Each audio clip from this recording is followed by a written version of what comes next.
Hello everyone, welcome back to another English to Hindi translation video. So दोस्तों, आज जो paragraph लेकर आई हूँ उसका टाइटल है द इंडियन कॉन्स्टिट्यूशन। ठीक है। इंडिया से बना है इंडियन। इंडिया का मतलब भारत, तो इंडियन हो गए भारतीय। ठीक है। कॉन्स्टिट्यूशन,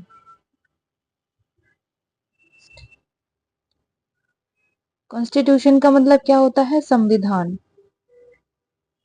ठीक है। द इंडियन कॉन्स्टिट्यूशन यानी भारतीय संविधान या फिर भारत का संविधान। ठीक है। The Indian constitution is the supreme law of India.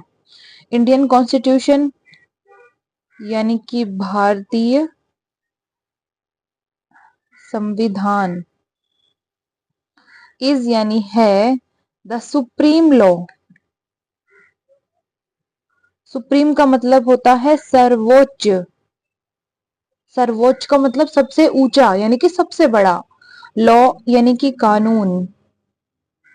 Of India यानी कि भारत का। ऑफ का मतलब क्या होता है? काके की। और इंडिया यानी कि भारत। ठीक है। Guiding the nation in governance and ensuring justice. ठीक है। गाइडिंग, गाइड करना, मार्गदर्शन करना। तो मार्गदर्शन करता है। द नेशन, नेशन का मतलब होता है राष्ट्र। इन यानी कि में, गवर्नेंस, गवर्नेंस का मतलब क्या होता है? शासन। ठीक है। एंड, और इंश्योरिंग, इंश्योर करना यानी कि सुनिश्चित करना। तो सुनिश्चित करता है, सुनिश्चित करता है। जस्टिस, जस्टिस का मतलब क्या होता है बताइए? न्याय। ठीक है। इक्वालिटी, इक्वालिटी किससे बना है? इक्वल वर्ड से बना है। इक्वल यानी कि बराबर या फिर समान, है ना? तो इक्वालिटी क्या हो गई? समानता। ठीक है। एंड, और लिबर्टी, लिबर्टी का मतलब भी होता है स्वतंत्रता। स्वतंत्रता यानी कि आजादी। ठीक है। फॉर, के लिए। ऑल सिटीजन्स, ऑल यानी कि सब या फिर सारे। सिटीजन्स यानी कि नागरिक। ठीक है। अब पूरी लाइन का हिंदी मीनिंग समझते हैं। The Indian constitution is the supreme law of India यानी भारतीय संविधान भारत का सर्वोच्च कानून है। Guiding the nation in governance, यह राष्ट्र को शासन में मार्गदर्शन करता है यानी कि शासन करना सिखाता है। एंड ensuring जस्टिस, और न्याय को सुनिश्चित करता है। इक्वालिटी यानी कि समानता को सुनिश्चित करता है। एंड, और लिबर्टी, और स्वतंत्रता को भी। फॉर ऑल सिटीजन, सभी नागरिकों के लिए। ठीक है। इतनी सारी चीजों को जो हमारा संविधान है वो सुनिश्चित करता है यानी कि दृढ़ करता है कि हर किसी को ये चीजें मिलेंगी ही मिलेंगी। ठीक है। It was adopted on January 30, 1950। ठीक है। इट वॉज, इट यानी यह, वॉज यानी कि था। अडॉप्टेड, अडॉप्ट करना, किसी चीज को अपनाना। ठीक है। अगर किसी प्राणी को अडॉप्ट कर रहे हो यानी कि आप उसको गोद ले रहे हो, यानी अपना ही तो बना रहे हो, अपना ही रहे हो उसको, है ना? तो अडॉप्टेड, अपनाया गया।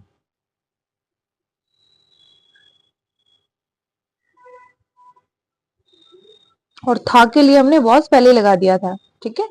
ऑन यानी कि पर, January 30 यानी कि 30, 1950, 1950। ठीक है। For making India a sovereign, socialist, secular and democratic Republic. ठीक है। फॉर मेकिंग, फॉर का मतलब के लिए।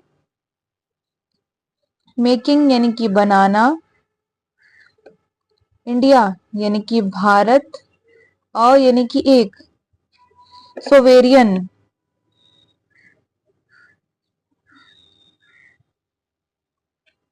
सोवेरियन का मतलब होता है सार्वभौम।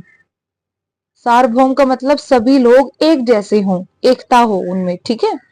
सोशलिस्ट समाजवादी। सेक्युलर, सेक्युलर का मतलब होता है धर्मनिरपेक्ष, यानी किसी एक धर्म को प्राथमिकता नहीं दी गई है, सभी धर्मों को बराबर समझा गया है, ठीक है। एंड और डेमोक्रेटिक रिपब्लिक, ठीक है। डेमोक्रेटिक, डेमोक्रेटिक वर्ड बना है डेमोक्रेसी से। डेमोक्रेसी क्या होता है? लोकतंत्र, है ना। तो डेमोक्रेटिक लोकतांत्रिक। रिपब्लिक का मतलब होता है गणराज्य, ठीक है। अब मीनिंग समझते हैं। It was adopted on January 30, 1950। यह 30 जनवरी 1950 पर अपनाया गया था, ठीक है। For making India a sovereign socialist secular and democratic Republic, यानी कि यह भारत को एक सार्वभौमिक समाजवादी धर्मनिरपेक्ष और लोकतांत्रिक गणराज्य बनाने के लिए अपनाया गया था, ठीक है।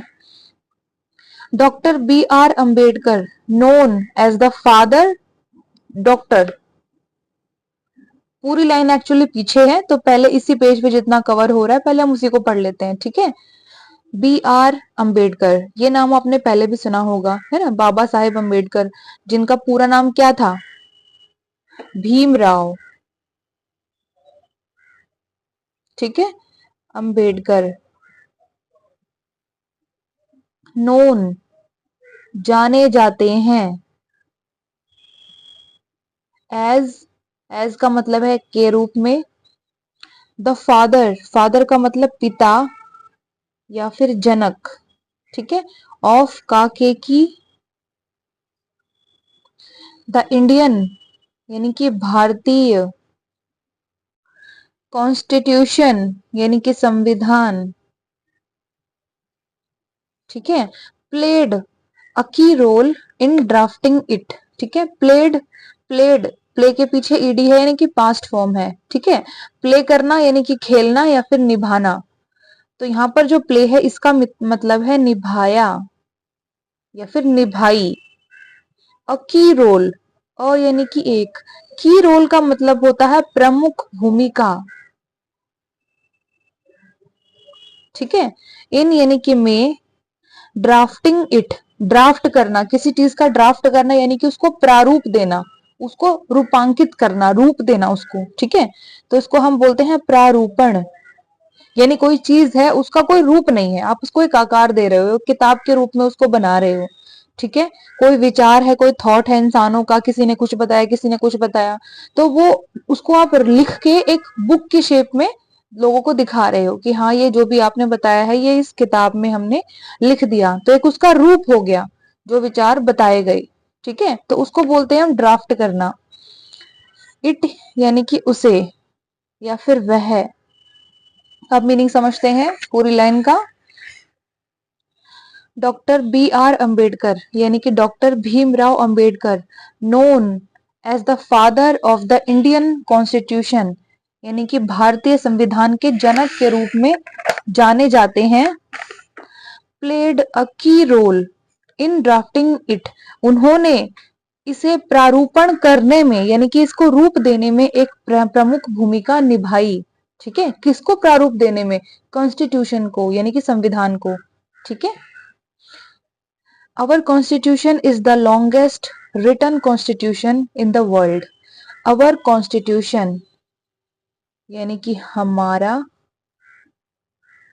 संविधान, is यानी है, the longest सबसे लंबा, ठीक है।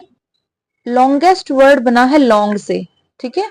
लॉन्ग होती है फर्स्ट फॉर्म यानी कि लंबा, लॉन्गर सेकंड फॉर्म उससे लंबा, और लॉन्गेस्ट सबसे लंबा, ठीक है। उसी तरीके से शॉर्ट छोटा, इसकी भी 3 फॉर्म होती है, शॉर्ट, शॉर्टर, शॉर्टेस्ट, ठीक है।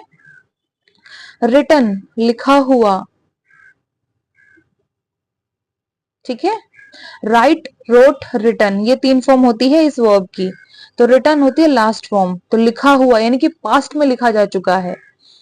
कॉन्स्टिट्यूशन यानी कि संविधान, इन यानी कि में, द वर्ल्ड यानी कि विश्व, संसार या फिर दुनिया। ठीक है, मीनिंग समझते हैं।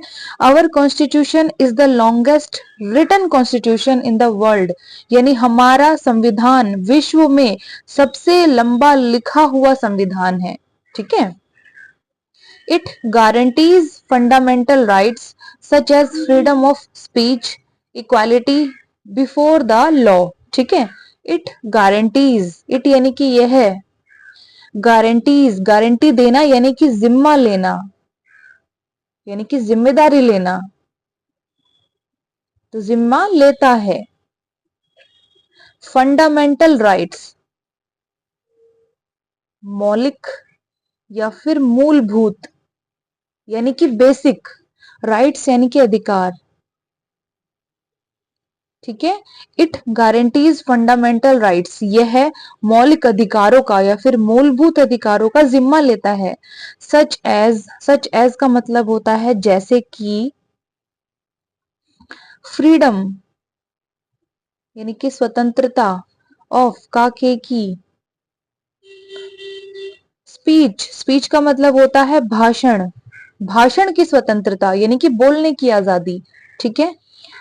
इक्वालिटी बिफोर द लॉ, ठीक है, इक्वालिटी यानी कि समानता। बिफोर का मतलब है पहले या फिर सामने। ठीक है। द लॉ यानी कि कानून। बिफोर के दो मतलब होते हैं, एक तो पहले होता है और सामने होता है। बिफोर द लॉ यानी कि कानून के सामने, इक्वालिटी बिफोर द लॉ यानी कि कानून के सामने समानता। ठीक है। राइट टू एजुकेशन, राइट अधिकार, टू के लिए, एजुकेशन यानी कि शिक्षा, तो शिक्षा के लिए अधिकार। ठीक है। एटसेट्रा यानी कि आदि, यानी और भी हैं जो हमने लिखे नहीं है। अब मीनिंग समझते हैं पूरी लाइन का। इट गारंटीज फंडामेंटल राइट्स, यह है मौलिक अधिकारों का जिम्मा लेता है। सच एज जैसे कि, फ्रीडम ऑफ स्पीच भाषण की स्वतंत्रता, इक्वालिटी बिफोर द लॉ यानी कि कानून के सामने समानता, यानी कानून के समक्ष समानता, राइट टू एजुकेशन यानी कि शिक्षा के लिए अधिकार, एटसेट्रा आदि। ठीक है। All the citizens have 6 fundamental rights, all the citizens यानी कि सब नागरिक, हैव यानी उनके पास है, 6 यानी कि 6 फंडामेंटल राइट्स मौलिक अधिकार। ठीक है।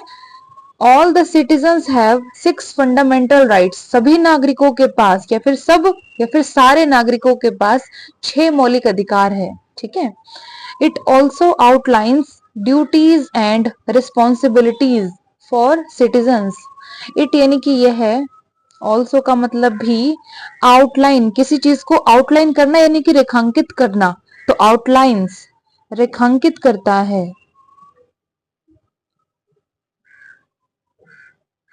ड्यूटीज यानी कर्तव्य, एंड और रिस्पॉन्सिबिलिटीज जिम्मेदारियां।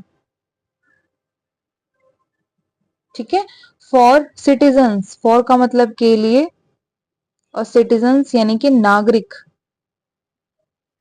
अब मीनिंग समझते हैं। It also outlines duties and responsibilities for citizens, यह नागरिकों के लिए कर्तव्य और जिम्मेदारियों को भी रेखांकित करता है, यानी कर्तव्य और जिम्मेदारियां भी ये दिखाता है। ठीक है। मतलब अधिकार तो पहले बता दिए गए कि आपके ये अधिकार है। अब आप अधिकार है उसका उपयोग तो करोगे, लेकिन कुछ कर्तव्य भी तो आपको निभाने पड़ेंगे, कुछ जिम्मेदारियां भी तो आपको निभानी पड़ेंगी। ठीक है ना। आगे बढ़ते हैं। The Indian constitution is dynamic, allows amendments according to the situation। ठीक है। द इंडियन कॉन्स्टिट्यूशन यानी कि भारतीय संविधान, इज यानी है, डायनामिक डायनामिक का मतलब गतिशील यानी कि लचीला, ठीक है। अलाउज अनुमति देता है। अमेंडमेंट्स, अमेंडमेंट्स क्या होते हैं? संशोधन यानी कि सुधार, ठीक है। According to the situation, according to का मतलब के अनुसार, सिचुएशन परिस्थिति, ठीक है। मीनिंग समझते हैं। द इंडियन कॉन्स्टिट्यूशन यानी कि भारतीय संविधान इस डायनामिक गतिशील है यानी कि लचीला है, ठीक है। अलाउज अमेंडमेंट्स और यह संशोधनों को अनुमति देता है। संशोधन यानी कि सुधार, समय समय पर हमारे संविधान में संशोधन होते रहते हैं, है ना। पुरानी जो चीजें थी वो बदल बदल के नई आती रहती हैं, तो वो संशोधन है, सुधार हो रहे हैं। अकॉर्डिंग टू द सिचुएशन, परिस्थिति के अनुसार, यानी जो सिचुएशन होती है देश में उसके अकॉर्डिंग संविधान के कानून में या फिर संविधान में जो भी आर्टिकल्स होते हैं उनमें अमेंडमेंट्स होते हैं, संशोधन होते हैं, ठीक है। It ensures a balance of power between the legislature, executive and judiciary, ठीक है। इट एंश्योर्स, इट यानी कि यह, एंश्योर करना सुनिश्चित करना, तो सुनिश्चित करता है। अ बैलेंस एक संतुलन, ऑफ पावर यानी कि शक्ति का, ऑफ का मतलब काके की और पावर का मतलब होता है शक्ति, ठीक है। बिटवीन यानी कि के बीच, लेजिस्लेचर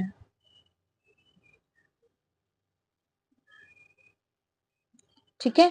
लेजिस्लेचर का मतलब होता है विधानसभा। एग्जीक्यूटिव, एग्जीक्यूटिव का मतलब होता है कार्यपालिका, ठीक है। एंड जुडिशरी,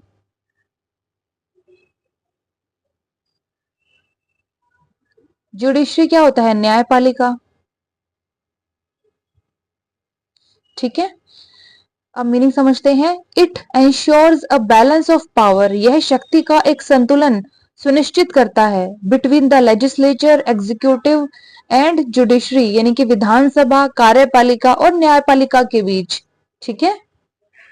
शक्ति संतुलन क्या होता है कि सबकी अलग अलग शक्तियां हैं, कोई दूसरे की शक्ति का उपयोग नहीं कर सकता है और जिसको जितनी शक्तियां दी गई हैं वो उसी शक्ति के दायरे के भीतर ही काम कर सकता है, ठीक है। तो बैलेंस ऑफ पावर बोलते हैं इसे, कि तुम इतना कर सकते हो, तुम इतना कर सकते हो, तो दोनों बैलेंस रहेगी। कोई ज्यादा कुछ करेगा ही नहीं तो क्या होगा? इम्बैलेंस नहीं होगा, ठीक है ना।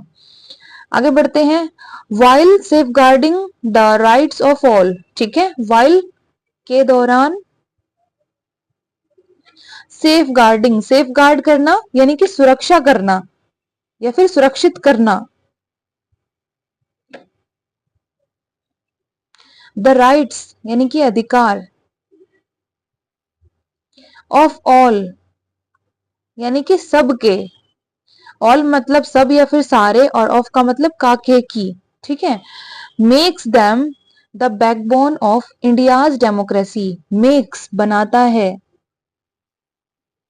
डैम यानी कि उन्हें, द बैकबोन रीढ़ की हड्डी, ऑफ काके की, इंडियाज डेमोक्रेसी, ठीक है। इंडियाज यानी कि भारत, भारत का, भारत के या फिर भारत की। डेमोक्रेसी यानी कि लोकतंत्र। अब पूरी लाइन का दोबारा अच्छे से मीनिंग समझ लेते हैं। It ensures a balance of power यानी यह एक शक्ति के संतुलन को सुनिश्चित करता है। Between the legislature, executive and judiciary यानी कि विधानसभा, कार्यपालिका और न्यायपालिका के बीच, ठीक है। While safeguarding the rights of all यानी कि सबके अधिकारों को सुरक्षित करने के दौरान, ठीक है। Makes them the backbone of India's democracy और उन्हें भारत के लोकतंत्र की रीढ़ की हड्डी बनाता है। किसको? लेजिस्लेचर को यानी कि विधानसभा को, एग्जीक्यूटिव यानी कि कार्यपालिका को, एंड जुडिशरी और न्यायपालिका को।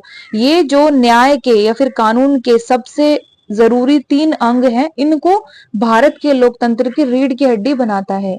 रीढ़ की हड्डी क्या होती है? शरीर में जो रीढ़ की हड्डी होती है सबसे मजबूत हड्डी बोली जाती है, ठीक है। उसी तरीके से अगर किसी भी चीज को बैकबोन यानी कि रीढ़ की हड्डी कहा जाएगा, इसका मतलब कि उसका जो इफेक्ट है, उसकी जो वैल्यू है वो बहुत ज्यादा है, ठीक है। नॉर्मल चीजों से उसका जो इफेक्ट है, प्रभाव है ना, और उसका जो अपना खुद की उसकी वैल्यू है वो बहुत ज्यादा है, ठीक है। इंपॉर्टेंस उसका बहुत ज्यादा है। तो ये पूरा पैराग्राफ हो गया है खत्म। चलिए फटाफट से दोबारा दोहरा लेते हैं। तो आज के पैराग्राफ का टाइटल था द इंडियन कॉन्स्टिट्यूशन यानी कि भारतीय संविधान, ठीक है। द इंडियन कॉन्स्टिट्यूशन यानी भारतीय संविधान is the supreme law of India, यह भारत का सर्वोच्च कानून है। Guiding the nation in governance, यह शासन में राष्ट्र का मार्गदर्शन करता है। एंड एंश्योरिंग जस्टिस, और न्याय को सुनिश्चित करता है। इक्वालिटी एंड लिबर्टी, और समानता और स्वतंत्रता को भी ये सुनिश्चित करता है। फॉर ऑल सिटीजन, सभी नागरिकों के लिए।